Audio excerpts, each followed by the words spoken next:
Hello! ఎలా ఉన్నారు అందరూ? ఈరోజు ఒక ఇంట్రెస్టింగ్ రెసిపీతో వచ్చాను. అది స్వీట్ కార్న్ మసాలా వడ.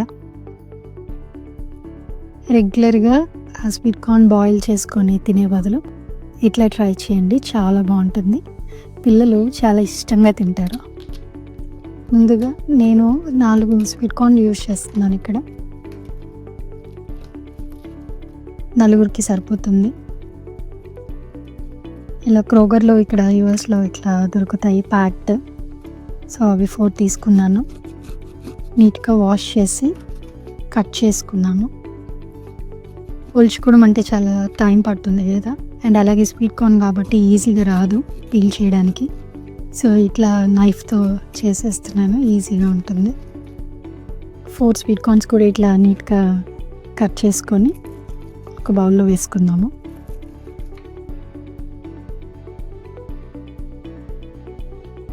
ఇలా అన్నీ ఒలుచుకొని పెట్టుకున్నాను. ఆ తర్వాత గ్రైండ్ చేసుకుందాము. బట్ ఎక్కువ మెత్తగా చేయొద్దు. కచ్చాపచ్చాగా చేసుకుందాము. అండ్ అలానే కొన్ని అలానే విడిగా ఉంచుకుందాము స్వీట్ కార్న్. మొత్తం గ్రైండ్ చేయొద్దు. అప్పుడే మధ్య మధ్యలో పలుకుగా తగులుతూ చాలా బాగుంటుందన్నమాట. చూసారా చాలా వాటర్ వస్తుంది ఇందులో. అదే నార్మల్ మొక్కజొన్నలు అయితే అంత వాటర్ రాదు. బట్ ఇది స్వీట్ కార్న్ కాబట్టి చాలా వాటర్ వస్తూ ఉంటుందన్నమాట. సో, నేను దానికోసము బైండింగ్ కోసము బియ్యపిండి, శనగపిండి వాడతాను. అలానే నాకు వెజిటబుల్స్ చాలా ఇష్టం. సో, నేను క్యాప్సికమ్, క్యారెట్ తురుము కూడా వేస్తూ ఉంటాను అప్పుడప్పుడు.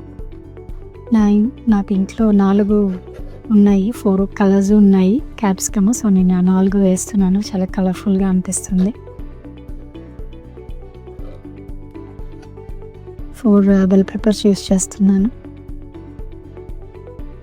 సో, క్యారెట్ తురుము ఉంటే అది కూడా వేసుకోండి, బాగుంటుంది. అలానే కరివేపాకు, కొత్తిమీర, పుదీనా, స్ప్రింగ్ ఆనియన్స్ వాష్ చేసుకొని కట్ చేసి పెట్టుకున్నాను. మసాలా వడ అన్నాను కదా, ఆబ్వియస్గా మసాలాలు అన్నీ వేసేస్తాను. సో, జింజర్ గార్లిక్ పేస్ట్ వాడుతున్నాను. గరం మసాలా, పసుపు, కారపొడి, జీలకర్ర వేసుకుంటాను. డైజెషన్కి మంచిది కాబట్టి అండ్ ఫ్లేవర్ కూడా చాలా బాగుంటుంది. సాల్ట్, మీకు కావాల్సిన సాల్ట్ వేసుకోండి. కావాలంటే మళ్ళీ చూసుకొని వేసుకోండి. ఒక చిన్న గ్లాసు బియ్యం పిండి వేసుకుంటున్నాను. అలానే ఒక గ్లాసు శనగపిండి వేస్తున్నాను. ఇవన్నీ బాగా కలుపుకున్నాము. ఆ తర్వాత పొయ్యి మీద ఆయిల్ పెట్టుకొని సోడా, ఉప్పు అట్లాంటిది ఏం అవసరం లేదు. అప్పటికప్పుడు వేసుకోవచ్చు. చాలా బాగా వస్తాయి. అండ్ గట్టిగా ఉండాల్సిన పని కూడా లేదు. కొంచెము లూజ్గా ఉన్నా పర్లేదు. ఆ మాత్రం కన్సిస్టెన్సీ ఉంటే సరిపోతుంది. చూసారా, ఉండలు చేయడానికి ఈజీగా వస్తుంది. పక్కన ఒక బౌల్లో వాటర్ పెట్టుకొని అలా అద్దుతూ ఉంటే బాగా వస్తుంది అన్నమాట షేప్. తర్వాత పెనం పెట్టుకొని ఆయిల్ హీట్ చేస్తూ ఉన్నాను. అట్లా వేసుకొని ఒకదాని తర్వాత ఒకటి ఆయిల్లో వేసుకోవడమే.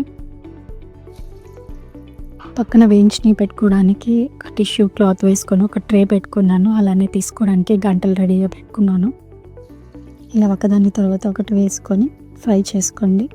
అడుగంటడం లాంటిది ఏమి ఉండదు. హ్యాపీగా ఈజీగా పైకి తేలుతాయి కార్న్స్ కాబట్టి.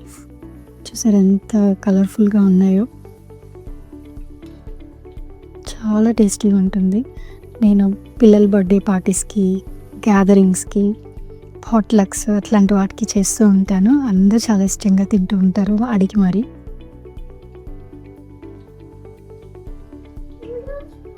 నార్మల్ వడ ఉంటుంది కదా, మినప వడలు, అవి ఇష్టం లేని వాళ్ళు కూడా ఇవైతే చాలా ఇష్టంగా తింటారు. చూసారు ఎంత కలర్ఫుల్గా ఉన్నాయో. కొంచెం డార్క్ కలర్ వచ్చినట్లుగా ఉంటుంది కానీ లోపల మాడదు. అండ్ మీరు పొయ్యి ఎక్కువ హీట్ పెట్టొద్దు. కొంచెం మీడియం ఫ్లేమ్ పెట్టుకోండి. అప్పుడే లోపల మంచిగా ఉడుకుతుందన్నమాట.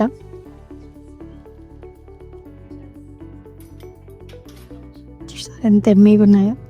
నేను ఒక పక్క నుంచి వేస్తున్నాను, ఒక పక్క నుంచి మా కిడ్స్ తీసేసుకొని తింటూనే ఉన్నారు. చూసారా పలుకుగా ఎంత బాగున్నాయో. పంట కింద కార్న్స్ కూడా తగులుతూ చాలా బాగుంటాయి. నేను సాస్ యూస్ చేస్తున్నాను. సాస్ ఆర్ కెచప్ వాడుతున్నాను నేను. ఇష్టం లేని వాళ్ళు పల్లి చట్నీ, ఇంకేదైనా చట్నీతో కూడా చాలా బాగుంటుంది. బట్ పిల్లలు ఇది చాలా ఇష్టంగా తింటారు కెచప్ అయితే. సో అందుకని అది వాడుతున్నాను అనమాట. మీరు కూడా ట్రై చేసి ఎలా ఉందో చెప్పండి.